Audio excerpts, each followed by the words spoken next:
In the Gloucestershire countryside, not far from Cheltenham, there's an important research establishment where scientists develop uses for a most valuable raw material, coal.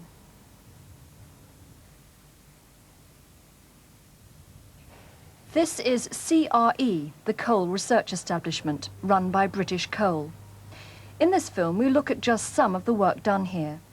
But let's start with a simple experiment in the school lab. If you distill coal, you get a number of products. Coal is a complex mixture of substances, mainly containing carbon, and heating it breaks them up in complicated ways. Tar, coal tar, is produced, itself a mixture of many carbon compounds. And an inflammable gas is given off, coal gas, which used to be one of our main fuels in industry and in the home.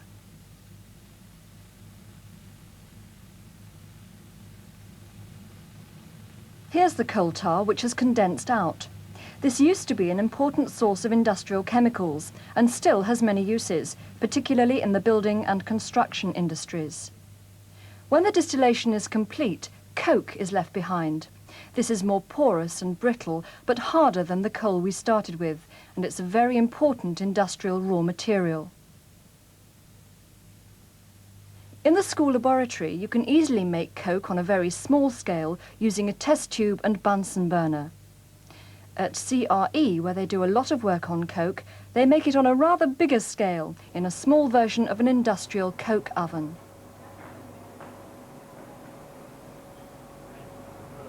Here's some finely divided coal ready to go into the coke oven. It's loaded into the top of the oven.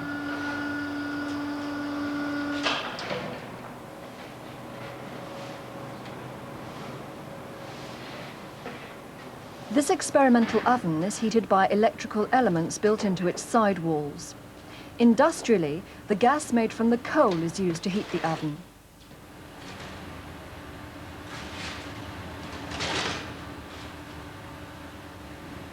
The gases and tar vapours produced are burnt off.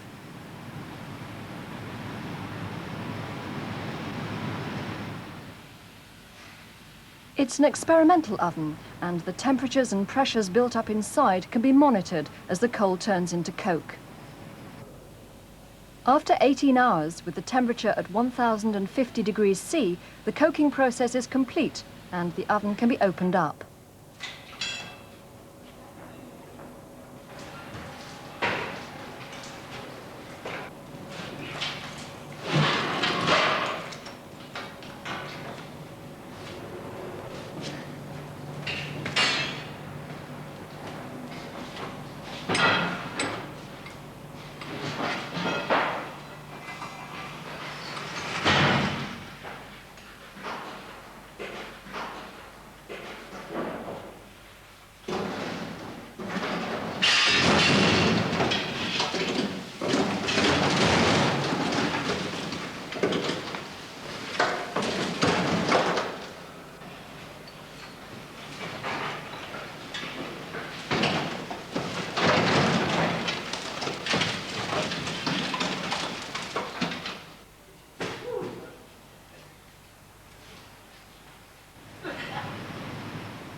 The coke is taken away to be cooled with water.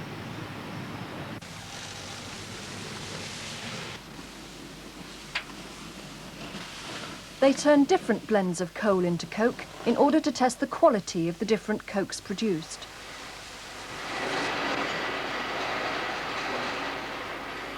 The coke produced from a given sample of coal is graded, sorted into different sized lumps.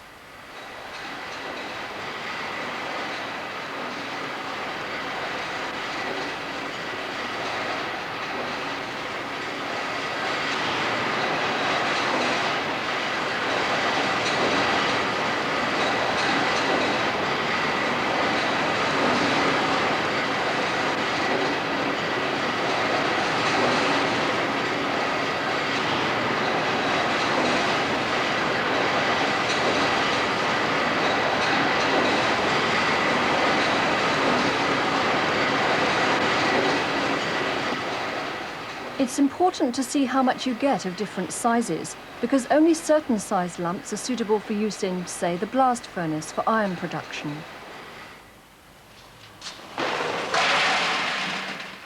It's also most important to know how strong the pieces of coke are.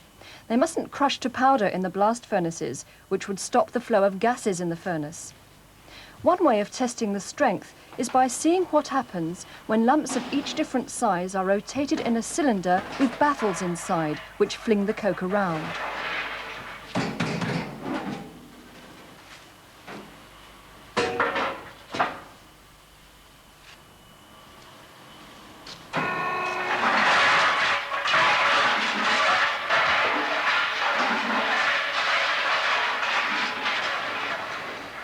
If the coke's very brittle, this will smash it up into smaller fragments.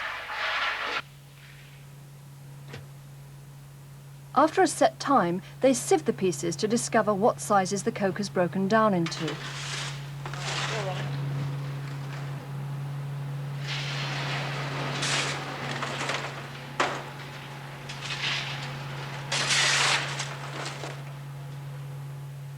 By coking different blends of coal, examining the coke produced and seeing what its mechanical strength is like, CRE scientists help the coal industry produce the right kinds of coke for many industrial uses, and especially for iron and steel production. What they discover can be applied in the huge coke ovens, such as these, which supply industry with this vital raw material.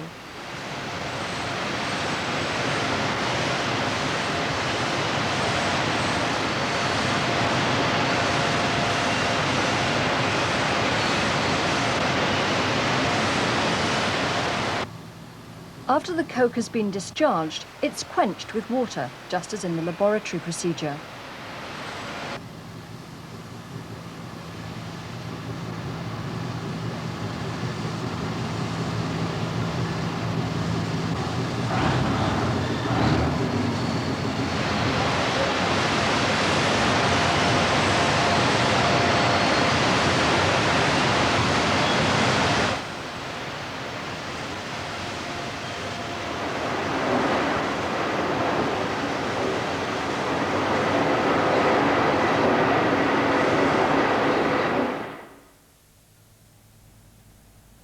So, when coal is distilled, it's called carbonizing the coal, many products, including a lot of tar, are produced. Coke is left. It's possible to carbonize coal under different conditions to produce smokeless fuels for use in the home, like this one. When a smokeless fuel is heated, it produces much less tar than coal does, as you can see.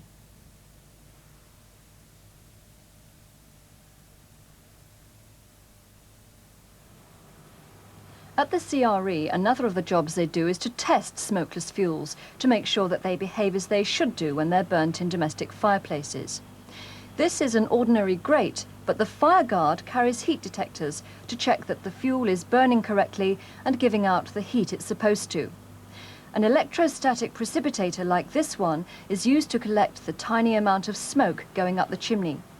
Each channel has a wire running down inside it, to which a high electrical potential is applied, so that there's a voltage drop between each wire and its metal channel. This causes the tiny smoke particles to become charged themselves, and they're attracted to the metal casing, where they stick. For a test, a clean precipitator is first weighed.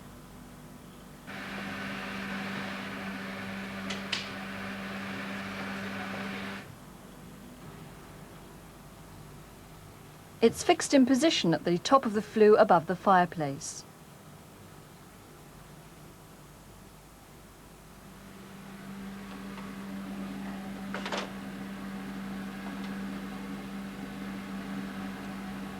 A very high voltage is used, and for safety it can only be switched on using a key, which itself can only be pulled out when this door is closed.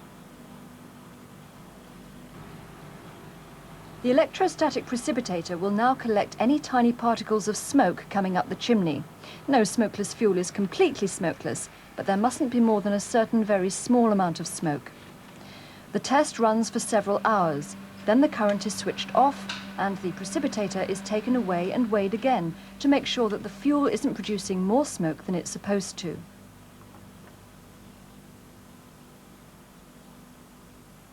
They don't only test the fuels made from coal at the CRE, they also carry out experiments on different kinds of grates and stoves to see how efficiently they work.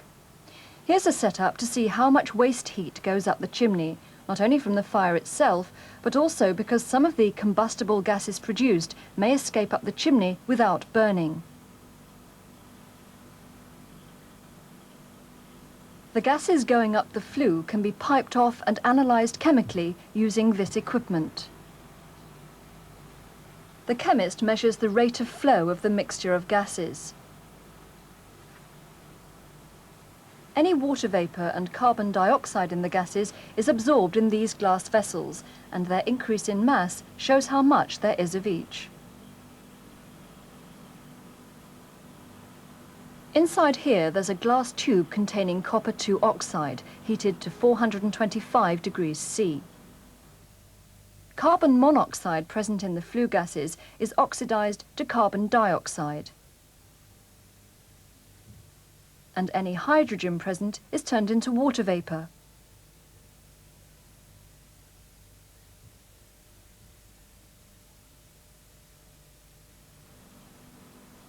The new CO2 and H2O coming out here are then absorbed in these vessels, and the increase in mass tells us how much CO and H2 there must have been.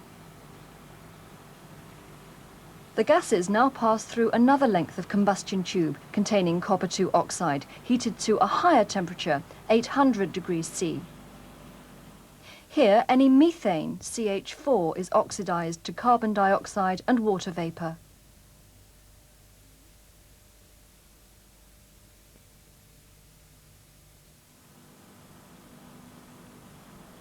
The CO2 and water vapour from the methane are now absorbed and weighed, so we can work out how much methane was going to waste up the chimney.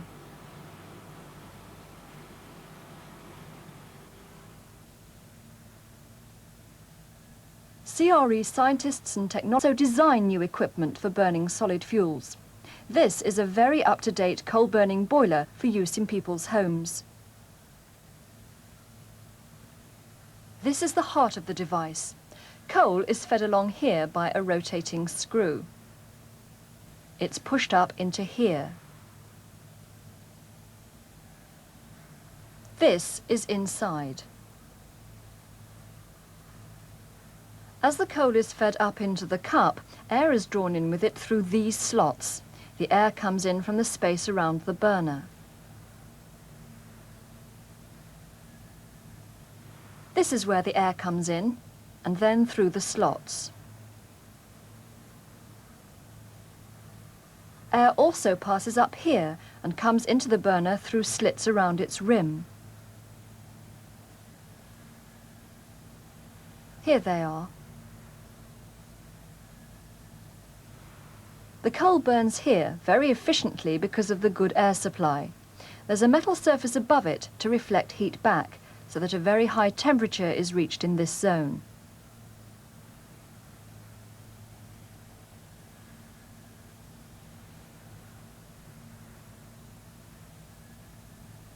The ash formed gets pushed off round the edges as fresh coal comes up to the burning zone. It falls into the ash pan at the bottom. This boiler will work continuously and automatically as long as there's coal in the hopper, and you can set the temperature you want and leave it to do the job.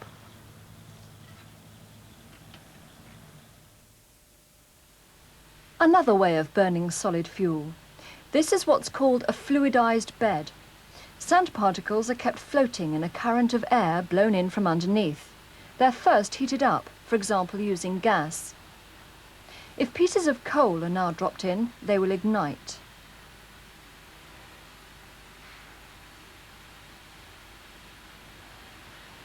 They burn fiercely and evenly as they too bob around amidst the sand particles. This principle of fluidized bed combustion has been applied in large industrial boilers developed at CRE. This is one undergoing a test run. The idea of fluidized combustion was pioneered at CRE by British Coal and is now being applied worldwide. The coal is fed in from here and into the furnace. This is where the air's blown in.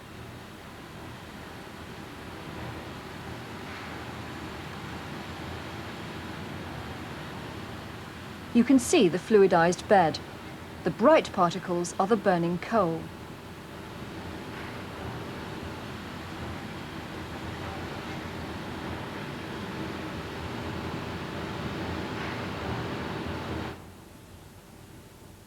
Not only is this a very efficient way of burning coal, it can also be used to avoid pollution. Any sulfur in the burning fuel comes off as sulfur dioxide, which produces acids when it gets into the atmosphere. The trick is to stop the sulfur dioxide getting out. This can be done by introducing a supply of a basic chemical into the fluidized bed, which reacts with the SO2 to produce a harmless salt, which stops in the bed. Very, very little acid-forming gas can then get out into the flue and chimney.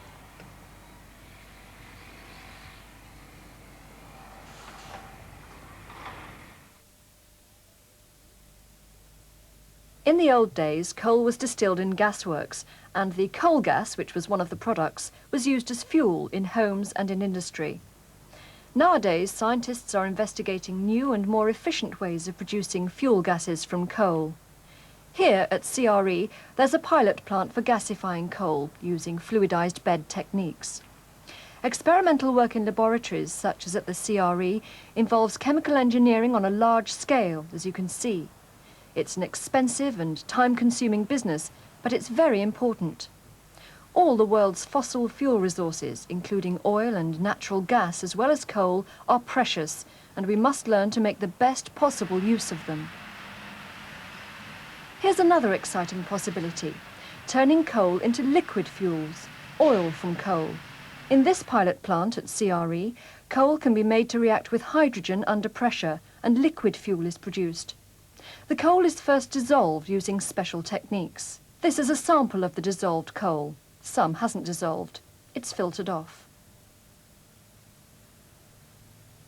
The solution made from coal is mixed with a specially developed catalyst and made to react with the hydrogen under pressure.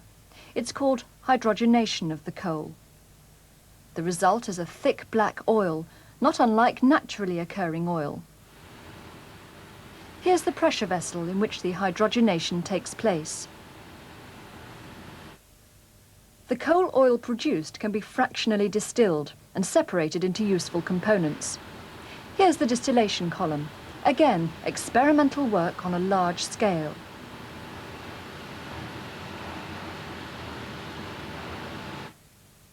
You get a diesel fuel fraction.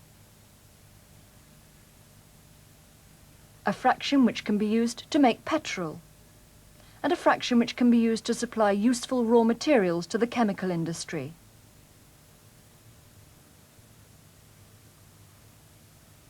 The solvent used on the original coal is left.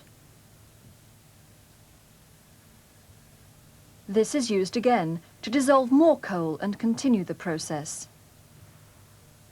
Work like this is of great importance if the world's to make use of its natural resources. Coal is one of our most valuable raw materials. In this film, we've seen only some of the work carried out by British Coal at the Coal Research Establishment. At the CRE and in many other laboratories and industrial locations, scientists and technologists are working together to develop new ways with coal.